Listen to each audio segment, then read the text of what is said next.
adelantar que las trombocitopatías pueden ser cuantitativas o cualitativas. ¿Qué significa? Lógicamente las cuantitativas es, pues hay una menor cantidad de plaquetas.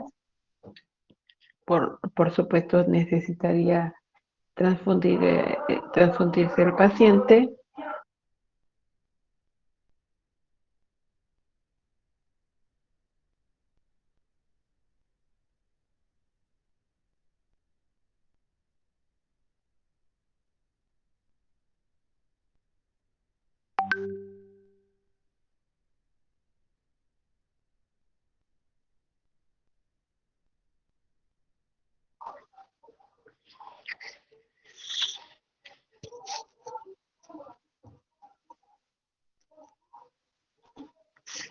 Y las trombocitopatías cualitativas son las que tienen algún problema estructural cada plaqueta, lo que hace que aunque haya una cantidad normal de plaquetas, al tener alguna afectación morfológica, pues no va a realizar bien su función, que es la de participar en la hemostasia, y también habría necesidad de transfundir.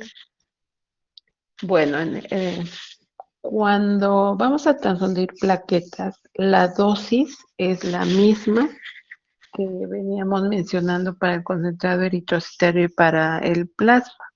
Es de 10 a 20 mililitros por kilogramo de peso, y el volumen que tienen los concentrados plaquetarios de acuerdo a la norma oficial mexicana es más de 40 mililitros. No menciona el máximo en volumen, pero en promedio tienen hasta 100 mililitros. Difícilmente tienen más porque la unidad de sangre de la cual se obtienen los diferentes componentes, el volumen va de 450 más menos 10%. En promedio nosotros, por ejemplo, recolectamos 480 mililitros porque a través de las pruebas de control de calidad es la cantidad idónea que nosotros necesitamos para poder obtener los diferentes componentes sanguíneos. Entonces, por eso, pues evidentemente un concentrado plaquetario pues no va a tener 200 mililitros, por ejemplo, porque ya decía yo al principio, son alrededor de los 300 mililitros el concentrado eritrocitario. Y si fuera de 200 las plaquetas, pues ya son 500. Y el plasma fresco congelado, entonces por eso no hay un concentrado plaquetario de 200 mililitros. Les digo, la norma oficial dice que el volumen mínimo es de 40 mililitros. No hay un volumen máximo, pero oscila entre 90 y 100 mililitros aproximadamente.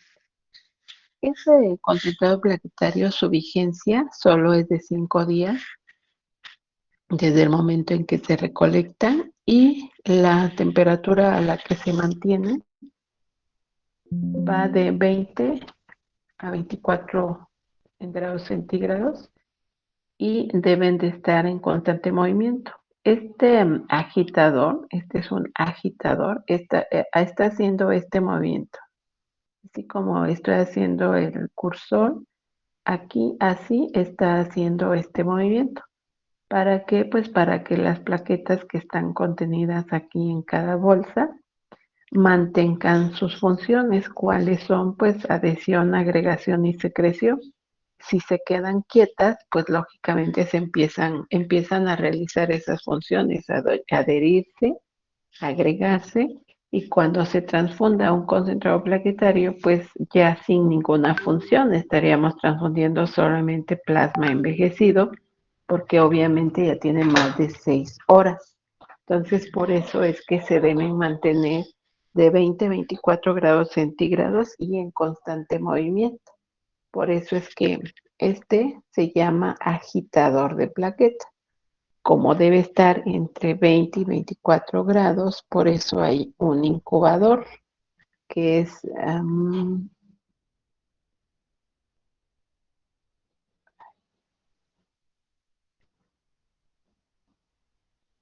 este que está acá.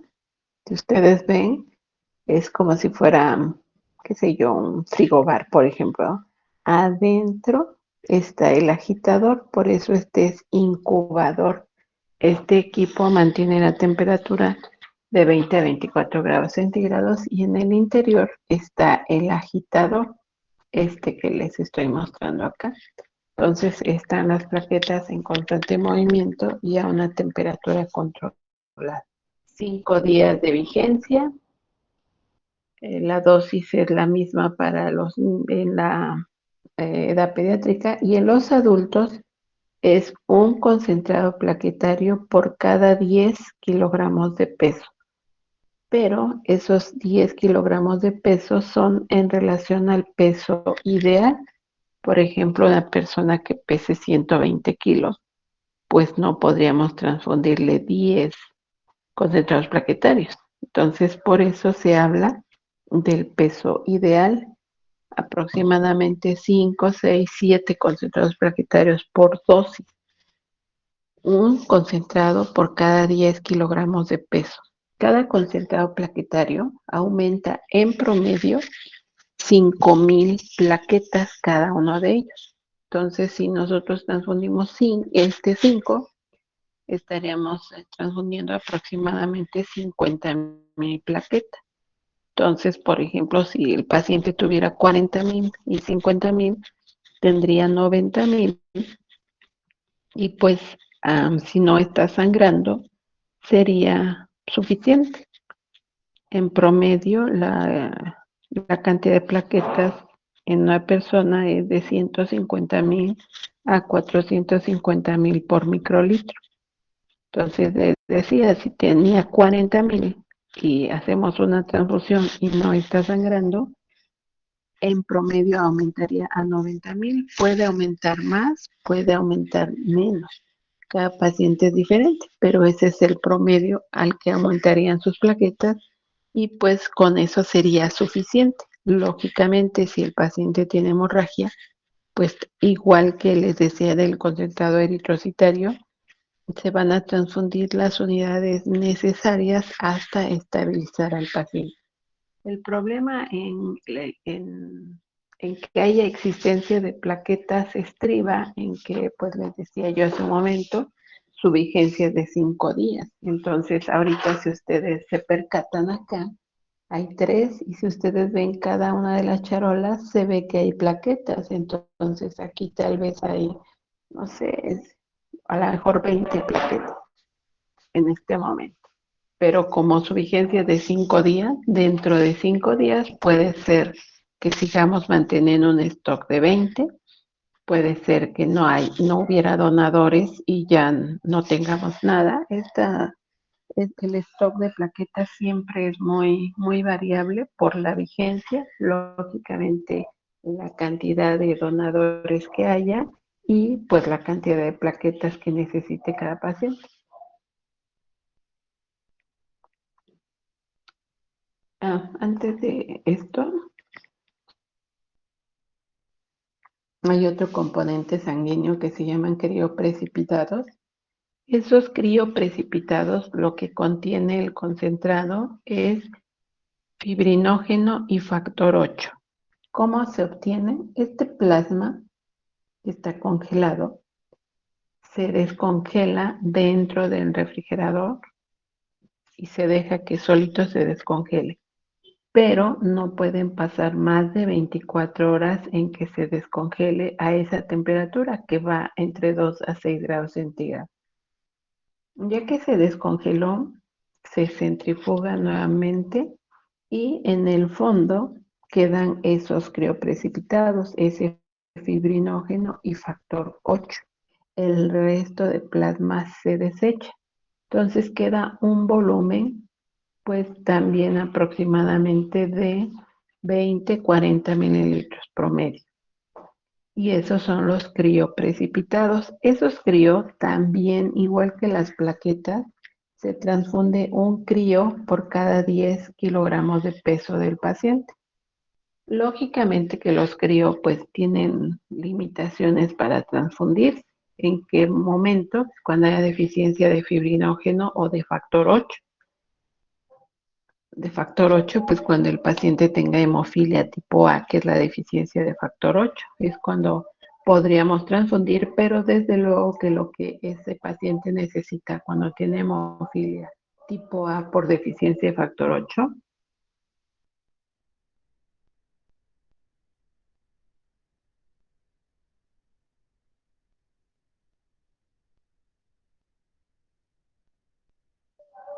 Lo que necesita el paciente específicamente es factor 8. Entonces solamente podríamos transfundir de forma, digamos que mientras se obtiene, está a disposición el factor 8. El factor 8, pues no en todos los hospitales hay, económicamente es caro, a veces no se tiene si es institución pública y si es privada, pues el costo es lo que limita que se le aplique al paciente con hemofilia A, lo que específicamente necesita, que es el factor 8. Entonces, por eso los críos se pueden transfundir mientras se tiene específicamente el factor 8.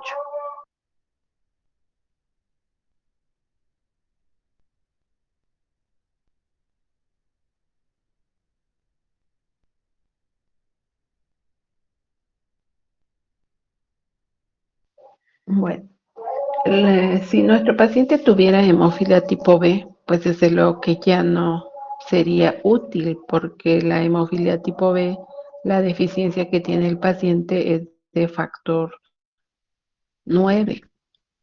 Entonces no le servirían los crioprecipitados. Entonces deberíamos de tener ya diagnosticado al paciente que su hemofilia fuera tipo A para poder utilizar crioprecipitados. La vigencia de los críos también es dependiendo de la temperatura. Ese se conserva a menos 70 grados centígrados.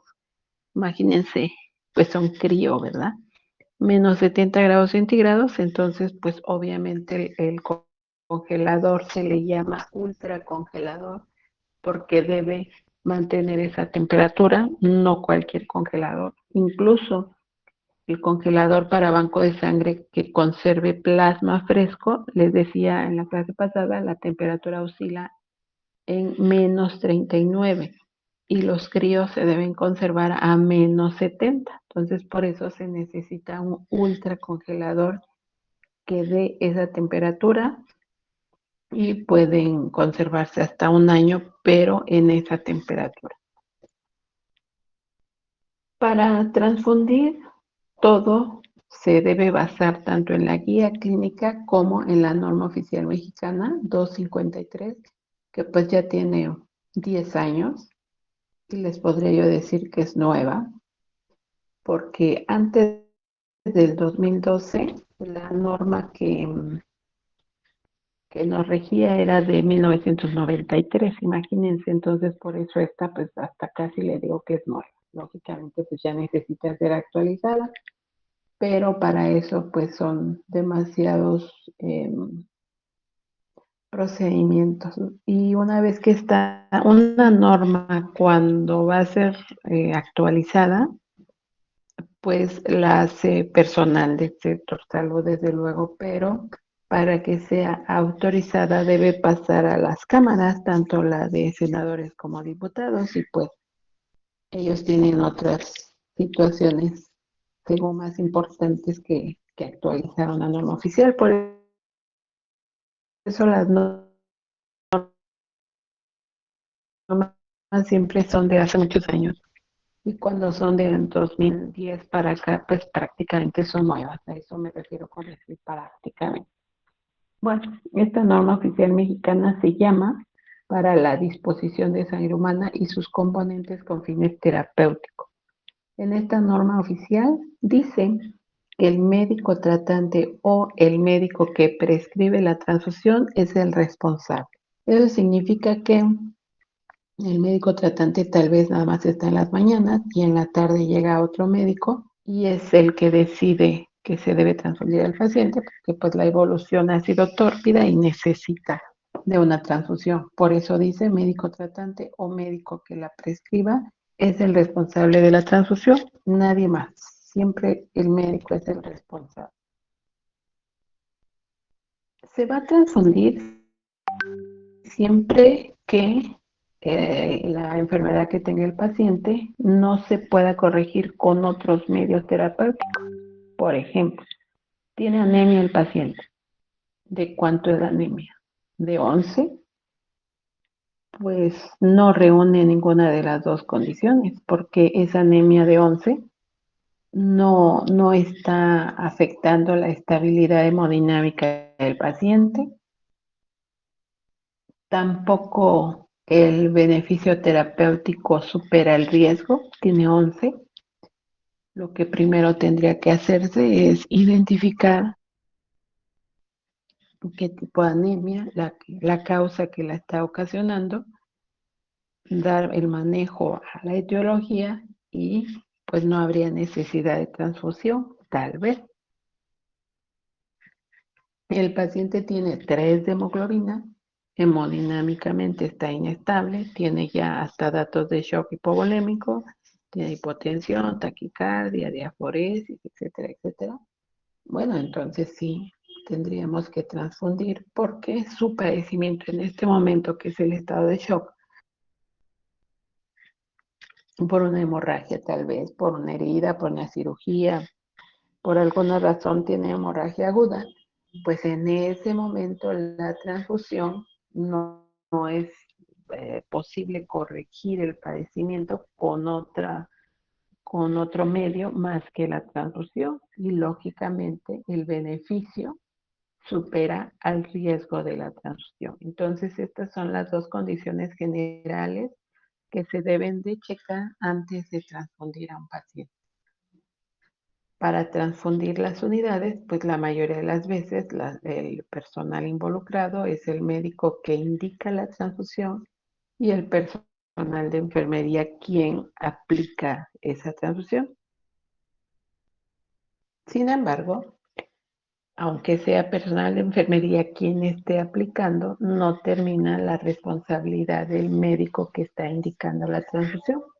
Por eso en el expediente clínico debe haber una nota, nota médica desde luego, que haga referencia a algo durante la transfusión. No hubo ninguna incidencia, pues por lo menos eso se debe de anotar sin incidencia.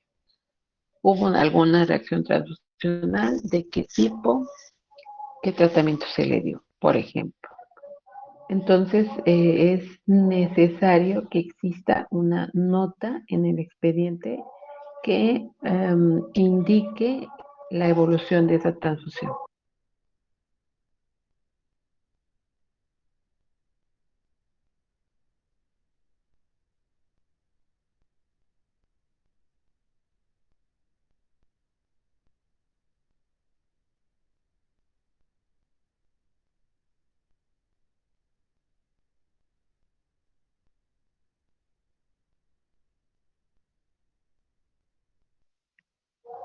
No me había dado cuenta que aquí se escucha tanto anuncio de tanta cosa que vende hasta en este momento.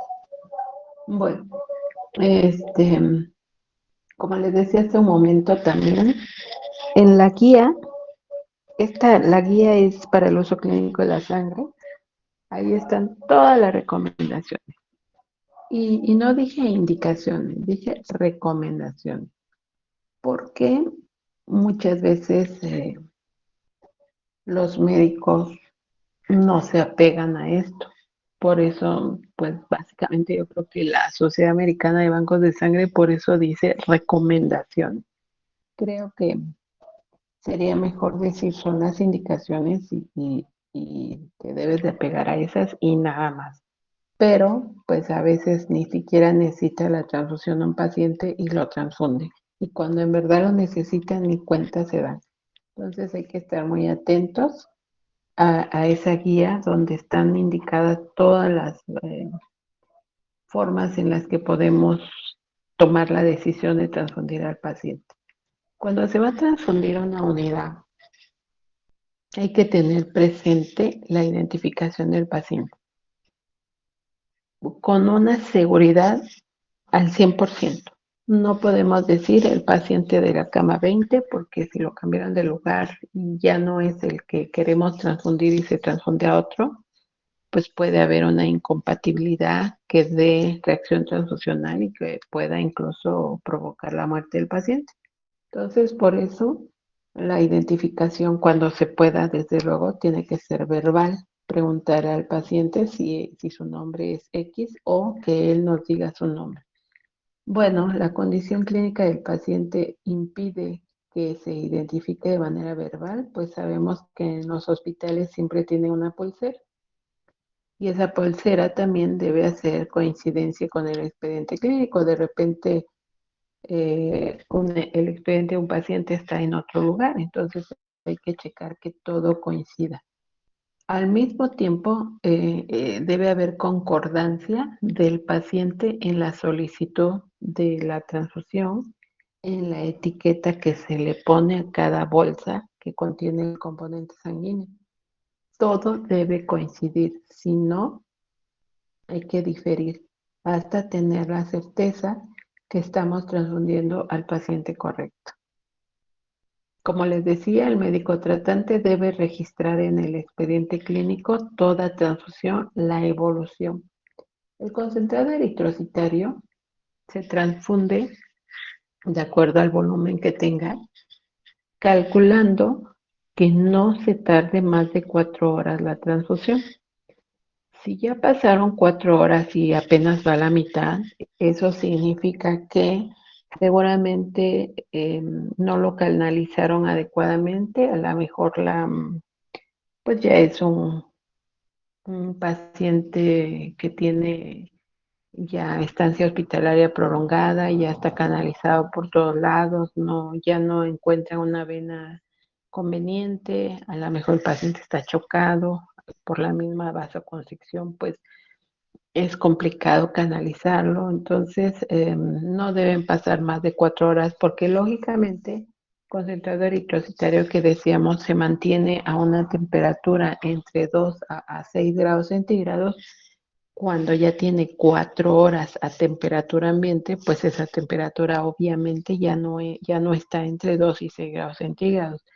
Entonces los extremos de temperatura, principalmente las que se salen hacia arriba, o sea, más de 6 grados centígrados, lo que provocan en el eritrocito es su destrucción, su hemólisis.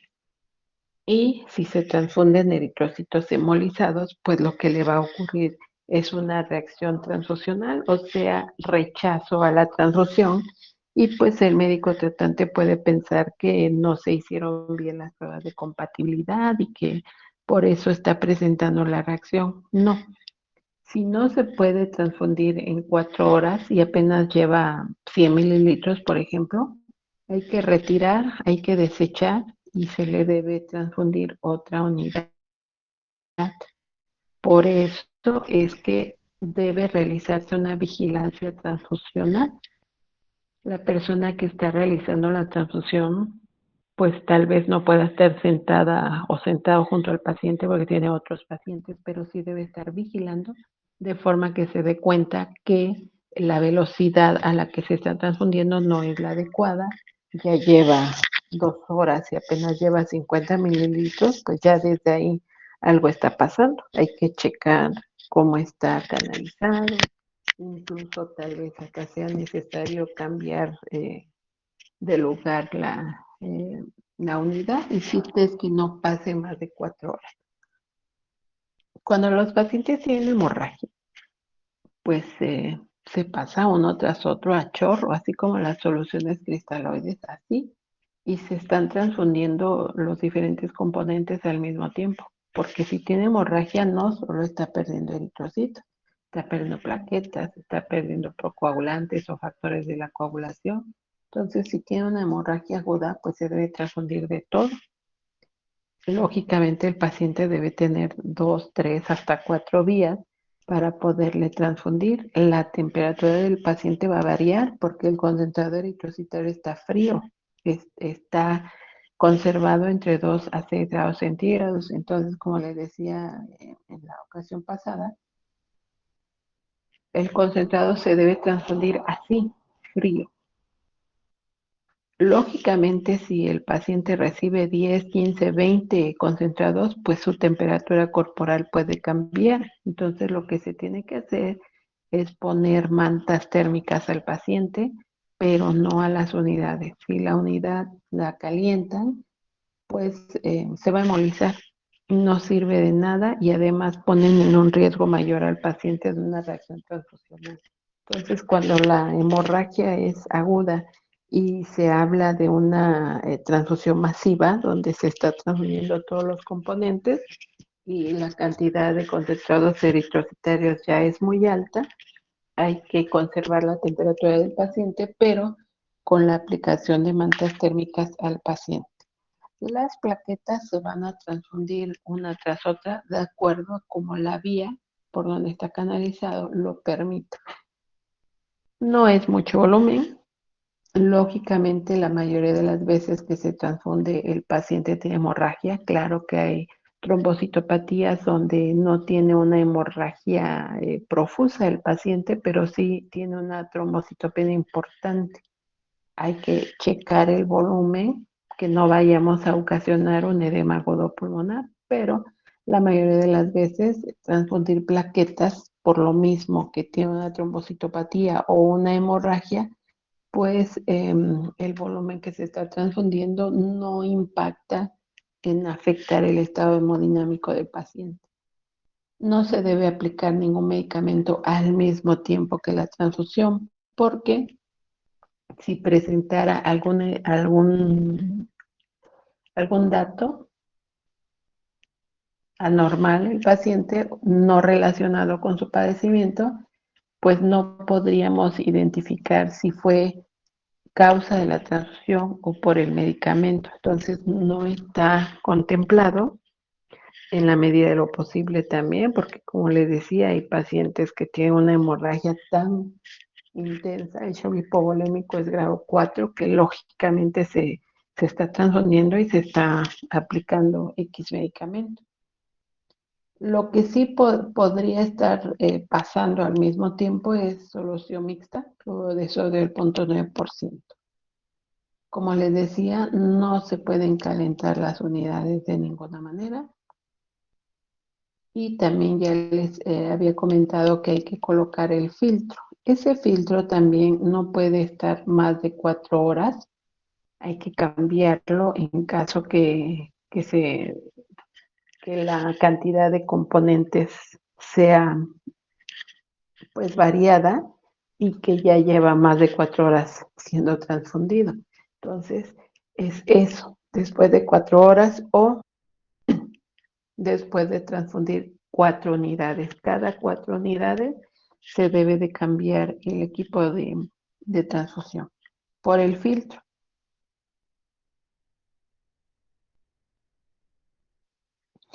Cuando el paciente presenta reacción transfusional, pues se tiene que suspender la transfusión, evidentemente.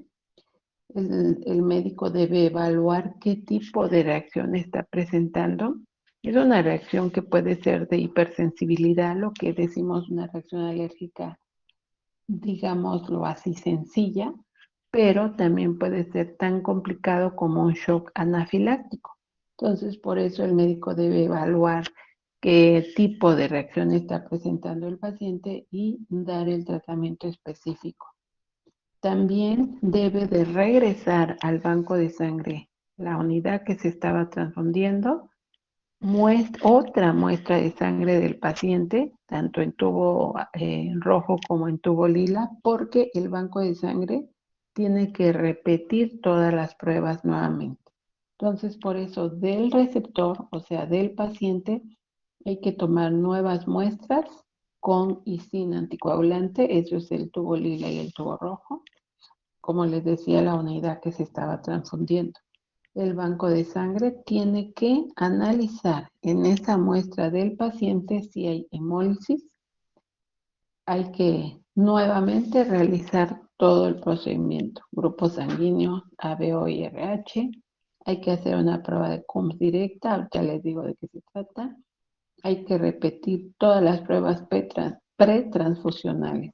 A la unidad que se estaba transfundiendo, realizar nuevamente grupo sanguíneo ABO y las pruebas de compatibilidad. ¿A qué se refiere prueba de CUMS directa? Decía, creo que ya lo habíamos comentado en algún momento, pero bueno, Los antígenos del paciente, en este caso el receptor, están en la membrana. Ahí está, en la membrana del eritrocito. Ahí están los antígenos. Cuando nosotros transfundimos concentrado eritrocitario, también estamos transfundiendo antígenos. Y entonces, de acuerdo al grupo sanguíneo del paciente, nosotros ya sabemos qué anticuerpos puede tener. Lógicamente, no podemos transfundir a una unidad de concentrado de eritrocitario que tiene antígenos para la cual el paciente tiene anticuerpos. Teóricamente es obvio, pero pues más vale tener esa certeza. Entonces, la norma oficial mexicana dice que la primera opción para transfundir concentrado eritrocitario es que sea el mismo grupo del paciente. Entonces, si el receptor es A positivo, le tendríamos que transfundir A positivo. Si es B, B positivo. Si es AB, si es O, RH positivo. Eso es lo que dice la norma. Esa es la primera opción. Concentrados eritrocitarios o RH positivo, siempre hay. Bueno, generalmente. Pero de los otros grupos del sistema BO, no siempre hay. Por eso, si no hay ARH positivo, que es la primera opción porque el paciente es A, la segunda opción es O. ¿Por qué es la segunda opción? Porque no tiene antígenos y el paciente sí tiene anticuerpos, anti-B. Al nosotros transfundir O del sistema BO, no hay antígenos, no hay manera que haya una reacción transfusional. Si el paciente es RH positivo y nosotros transfundimos una unidad O RH positivo, pues es el mismo grupo, RH positivo. Acuérdense que si el paciente es ORH negativo, de ninguna manera podríamos transfundirle ORH positivo, porque le estaríamos transfundiendo el antígeno D. Si es la primera vez que se transfunde, en ese momento va a formar los anticuerpos y no le va a pasar nada.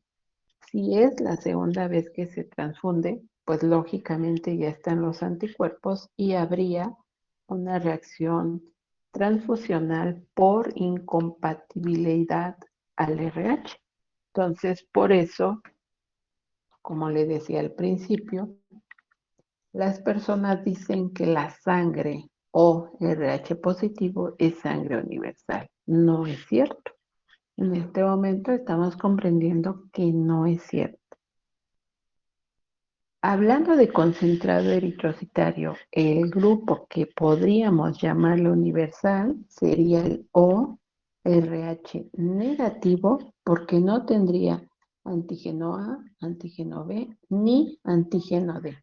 Ese podríamos, pero concentrado eritrocitario. Lógicamente en México pues hay muy pocas personas que tienen ese grupo o RH negativo. Muy pocas personas. Nosotros en este momento, a ver, déjeme ver si tenemos una unidad RH negativo. Permítame un minutito, les digo si en este momento.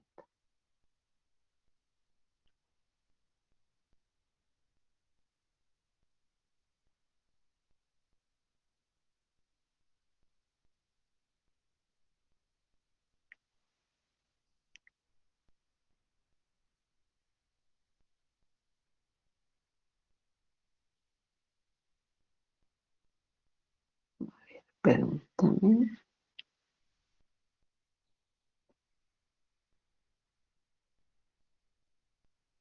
Tenemos un concentrado eritrocitario o RH negativo. Uno. Imagínense, pues casi uno no es ninguno. Es lo que tenemos ahorita. A ver, les voy a decir de los otros grupos cuánto tenemos en este momento. En este momento tenemos 59 concentrados eritrocitarios O positivo, 1 O negativo, 1 AB positivo, 2 B positivo, 8 A positivo en este momento. Entonces, imagínense si un paciente hoy tuviera 3 de hemoglobina, lógicamente el concentrado eritrocitario pues no va a resolver su problema. Pero en este momento solo tenemos 1 y no hay más. Pues cuando esto pasa, pues pedimos apoyo con otros bancos de sangre y si hay alguien que nos pueda prestar, nos lo presta y después se lo reponemos, como todo en México, ¿verdad? A préstamo. Pero a veces ni así. Entonces es muy complicado. Afortunadamente en México, les decía, más del 80% de la población es ORH positivo. Entonces esa es una fortuna, por decirlo así, porque pocas personas van a necesitar ORH negativo y de esas pocas personas, pues menos van a estar en una situación crítica, afortunadamente. A mí me caen en gracia los programas de televisión donde dicen que le hablen al banco y que pidan 6 o negativo. Bueno, eso tiene sentido porque en Estados Unidos la población es diferente. Entonces, si el programa que estamos viendo es de Estados Unidos, tiene sentido. Si el programa que estamos viendo es mexicano y piden 6 RH negativo, pues es un programa, ¿verdad? Ahora bien, si nosotros vamos a transfundir otro componente sanguíneo, el que sea plasma, plaquetas, crío, que están en plasma, la cosa cambia. Si nuestro paciente es ARH positivo, su plasma tiene los anticuerpos, tiene anticuerpos anti-B y no tiene anticuerpos anti-A. Si nosotros vamos a transfundir plasma, ahora no vamos a transfundir eritrocitos, no vamos.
Sí, doctora, cuídese mucho, hasta mañana.